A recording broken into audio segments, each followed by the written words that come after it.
Olá amigos, hoje eu falarei para vocês um pouquinho sobre diabetes e obesidade. Então um tema bastante frequente, um tema atual, um tema de número excessivo até de pacientes portadores dessa condição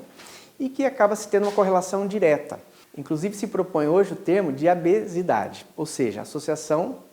dessas duas condições numa palavra só. Então, por quê? Porque esse distúrbio metabólico acaba surgindo justamente no eixo hipotálamo, hipófise, intestino e adrenal, que se desregulando acaba iniciando todo um processo de distúrbios na formação das gorduras. E muitas vezes acaba se originando do sistema de distúrbios dos açúcares, que o diabetes realmente ainda é a maior patologia mais frequente a causar esse distúrbio. Então, a partir desse momento, a condição metabólica do paciente acaba se desregulando, esse processo acaba se iniciando e muitas vezes de uma maneira muito desfavorável, causando lesões inclusive em órgãos bastante importantes, a saber, o coração, os rins, o sistema nervoso central, e que acaba repercutindo de uma maneira bastante grave, aumentando a sua chance aí não só de complicações, como o caso de infarto, AVC, ou mesmo perda de função renal, perda de função ocular, que são órgãos que também vão ter suas funções prejudicadas por essa condição.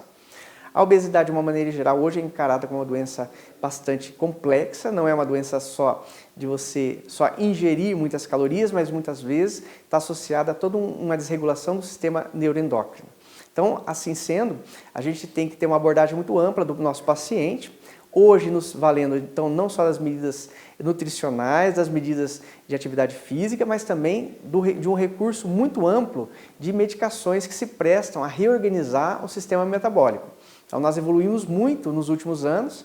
nós temos sítios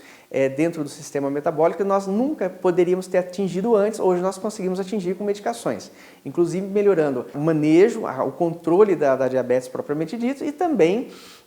no sentido de perda de peso dos pacientes e invertendo o mecanismo de acúmulo que gera a obesidade. Então, dessa maneira, hoje nós temos recursos muito bons, devem ser expostos ao paciente todo esse arsenal terapêutico e o paciente, obviamente, que ele vai contribuir, até porque ele vê uma diferença significativa na sua qualidade de vida a partir do momento de um controle dessas duas condições. Então,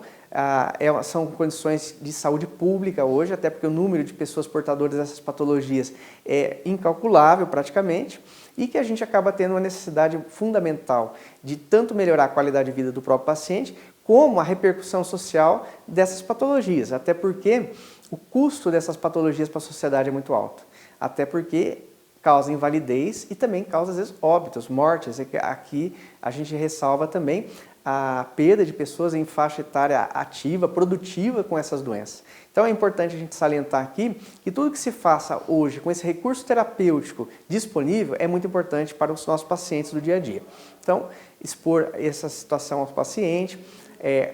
nós teremos não só a cooperação desse paciente, como também, muitas vezes, recursos que nós temos na saúde pública podem ser realmente destinados ao melhor manejo do nosso paciente. Então, aqui eu fiz uma ressalva bastante importante e a gente acaba tendo aí a necessidade de complementar sempre individualmente cada tema do que eu falei aqui hoje. Então, um abraço a todos e até a próxima oportunidade.